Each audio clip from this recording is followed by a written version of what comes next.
Magandang gabi sa inyong lahat mga tropa. Isang espesyal na gabi na naman ang ating pagsasamahan. Dahil ang liham na hawak ko ngayon ay hindi lang basta kwento ng pag-ibig o pagnanasa.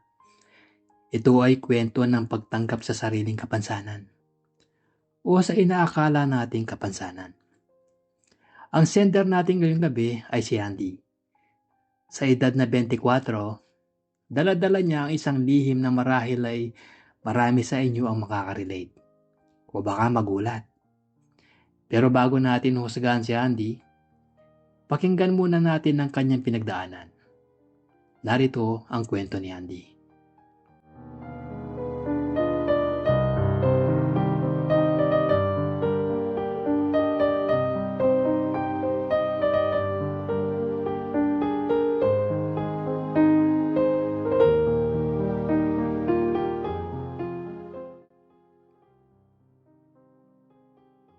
Dear Kuya Allen, tawagin niyo na lang po akong Andy. 24 years old na ako ngayon at sa totoo lang, dala-dala ko pa rin ang alaala ng gabing nagpabago sa tingin ko sa sarili ko. Kuya Allen, alam mo ba yung pakiramdam na parang napag-iwanan ka na ng panahon? Sa edad nating mga lalaki, kapag 24 ka na, ang expectation ng marami ay marami ka ng karanasan. Nabihasa ka na sa pagkikipag-date, na marami ka nang alam sa pagdating sa kama. Pero ako, huling-huli ako sa mga biyahe. Sabi nga nila, late bloomer ako. Pero para sa akin, hindi lang ako isang late bloomer. Ako ay bilanggo ng sarili kong insecurities. Bata pa lang ako, mailap na ako pagdating sa usapang sex. Wala akong maikwento sa mga tropa ko. Habang sila ay nagbibidahan tungkol sa mga chicks nila, ako naman ay nakikinig lang at tumatawa ng pilit. Paano ko ba sinasatisfy ang mga pangangailangan ko? Kuya Allen, nanonood lang din ako ng mga movies. Yung mga M2M, doon ko lang dinadaan ang init ng katawan ko. Sariling sikap lang, ika nga. Kaya nga, sa bag ko, hindi mawawala ang tissue. Protection ko na yon at simbolo na rin ng aking pag-iisa. Bakit ba ako ganito? Dahil may personal issues ako. Takot akong pumasok sa isang sitwasyon na may kinalaman sa pagkikipagtalik. Minsan nga, pumasok sa isip ko na ano kaya kung kumuha na lang ako ng callboy? Magbabayad naman ako para sa serbisyo nila. Pero hanggang sa plano lang yon. Natatakot na ako na baka isang gabi ng kaligayahan, makakuha ko ng sakit na habang buhay kong pagsisisihan.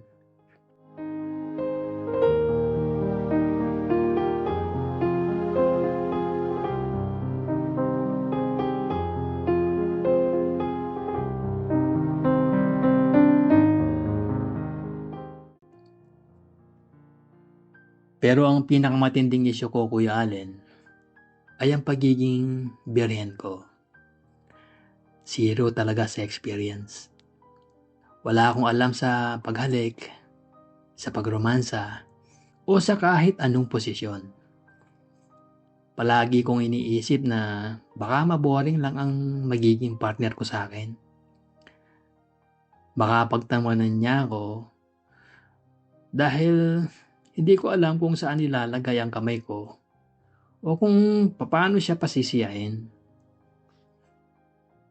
Kaya naging estudyante ako ng mga pelikula. Binabantayan ko bawat galaw ng mga aktor. Minsan nga, gumagamit pa ako ng talong para lang gayahin ang nakikita ko sa screen. Para lang magkaroon ako ng idea kung paano gumalaw. Nakakatawa, di ba? Pero para sa akin, seryosong paghahanda yun noon. At heto ang pinakamalaking sikreto ko. Ilan pa lang ang nakakaalam nito. Kuya Allen, 24 years old na ako. Pero hindi pa rin ako tuli. Nagulat ka, ano? Sino ba namang lalaki o bading ang makikipagtalik sa isang supot?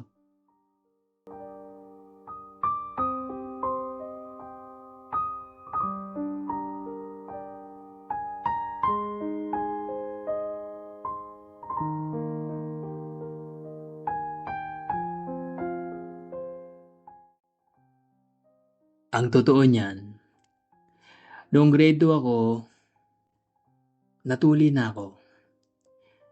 Pero nung third year high school ako, napansin kong parang bumabalik yung sa akin. Hanggang nung nag-first year college ako, tuluyan na ngang bumalik ang balat at humaba ulit. Nahiya na akong magpatuli noon dahil 19 na ako noon eh. Isipin mo, sasabihin ko sa doktor na, "Dok, second time po nang gagawin ito." Hindi ko na kaya ang hiya. Kaya hinayaan ko na lang. Sabi ko sa sarili ko, malinis naman ako. Sinisigurado ko na mabango at maayos ang katawan ko kahit ganito ako. Pero ang insecurity, nandun pa rin eh. Kapag may namimit ako sa internet, sinasabi ko na kaagad sa kanila ang totoo. At Kuya Allen, halos lahat sila, kapag nalamang supot ako, biglang nawawala. Ay, ayoko nun, ang sabi ng isa. Kadiri naman, sabi naman ng iba. Hindi ko sila mapipilit. Kung ayaw nila, edi ayaw. Pero ang sakit din pala ng tanggihan ka dahil lang sa isang bahagi ng katawan mo na hindi naman nadidefine kung sino ka.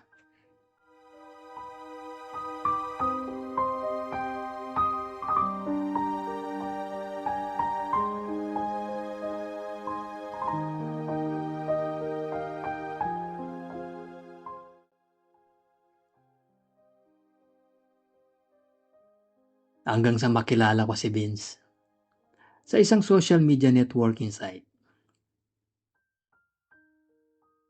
Nagka-chat kami sa YM, nag-webcam, at nagpalitan ng number. Si Vince ay hindi naman gwapo na tipong artistahin, pero mukha siyang mabait. Mukha siyang mapagkakatiwalaan. Yung hindi ka nanakawan o sasaktan. Marami na siyang karanasan at naikwento niya sa akin ang lahat. Ramdam ko na magkakasundo kami. Isang araw matapos ang Valentine's Day, tinext ko siya. Ang sabi ko, Vince, meet tayo sa Robinson's Galleria sa Ortigas. Noong una, ang usapan lang namin ay magkita lang. Mag-usap, tapos uwi na. Pero nung magkaharap na kami, iba na ang naging pakiramdam. Nang libre siya ng sagu. At yun ang ginamit naming dahilan para mag-ikot-ikot pa sa mall. Habang naglalakad kami, nag-open si Vince ng mga topic na talaga namang nagpainit sa pakiramdam ko. Sabi niya, kaya daw siya dikit ng dikit sa akin dahil gusto niyang patunayan na kahit sa simpleng kiss-kiss lang ng balat, nararamdaman niya ang init ko. Hindi ako naniwala ng una. Hanggang sa dinala niya ako sa isang sulok ng mall na walang masyadong tao. Kinuha niya ang kamay ko at pinahawak niya sa akin ang nararamdaman niya. At totoo nga, doon niya tinanong na, Andy, Gusto mo bang mag-hotel? Kinabahan ako, Kuya Allen. Sobrang kaba. Habang naglalakad kami, iniisip ko na ito na ba yun? Sasabihin ko na ba sa kanya? Nakarating kami sa isang dulo ng mall kung saan wala nang dumadaan. Huminto ako doon at buong katapatan kong sinabi sa kanya ang lihim ko. Vince, baka umayaw ka pag nalaman mong supot ako. At saka wala pa akong experience. Napapikit ako. Inihintay ko ang sabihin niyang, ganun ba? Sige, uwi na tayo. Pero nagulat ako sa reaksyon ni Vince. Ngumiti siya at hinawakan ng kamay ko. Walang bahid ng panidiri. Sa halip, nakita ko sa mga mata niya ang pananabik na makasama ako sa kabila ng kalagayan ko.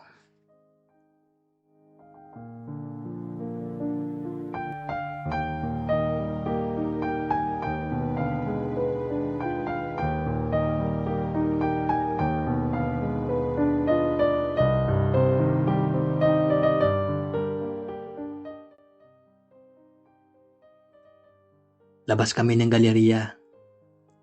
Inakbayan niya ako at bumulong. Ano, gusto mo ba? Ang sabi ko sa kanya, wala akong pambayad sa hotel dahil wala pa kaming sahod. Ang sabi niya, 360 lang to, Andy. Nag-check na ako ng wallet ko at nakita ko namang may sapat ako para makihati sa kanya.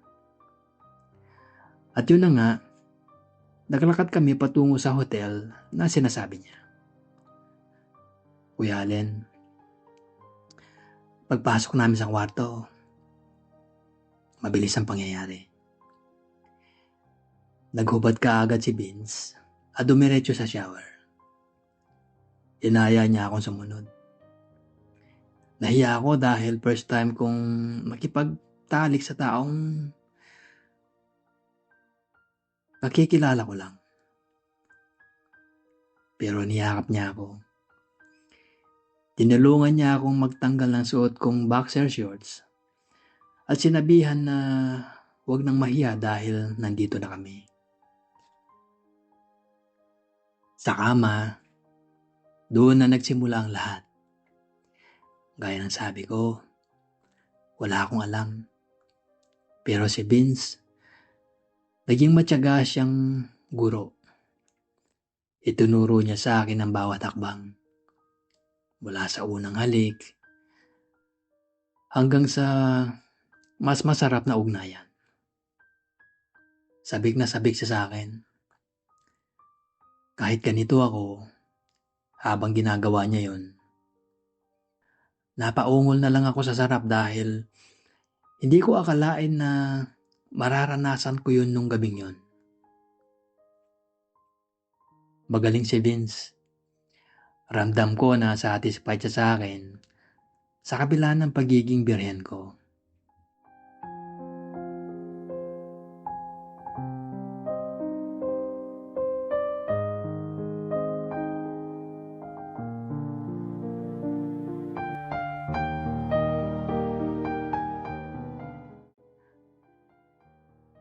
At nang matapos kami, pagod na pagod si Vince kaya tumagal siyang nakapatong sa akin.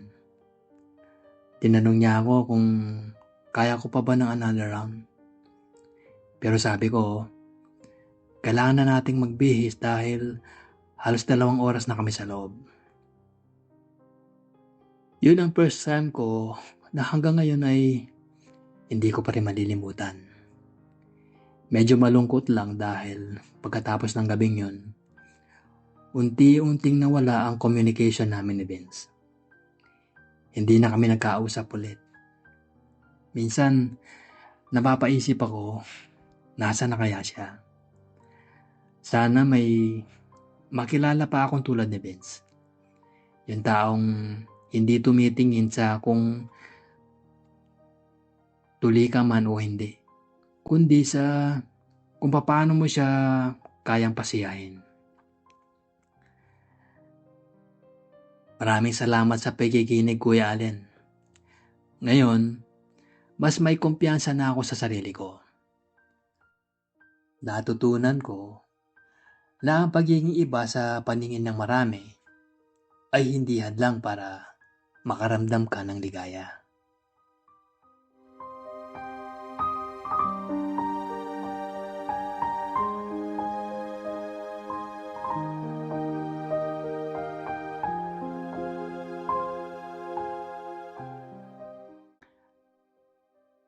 Maraming salamat sa iyong liham, Andy. Alam mo, mga tropa, napakatapang ni Andy sa ibinahagi niyang kwento. Sa ating lipunan, ang pagiging hindi tuli o supot ay madalas ginagawang katatawanan. Pero tulad ng napatunayan ni Vince kay Andy, hindi ito ang sukatan ng pagiging lalaki o ng kakayahang magmahal. Ang tawag sa naranasan ni Andy ay maaring phimosis, kung saan ang balat ay hindi na naibababa ng maayos. Sa mga nakakaranas nito, huwag kayong mahihiya.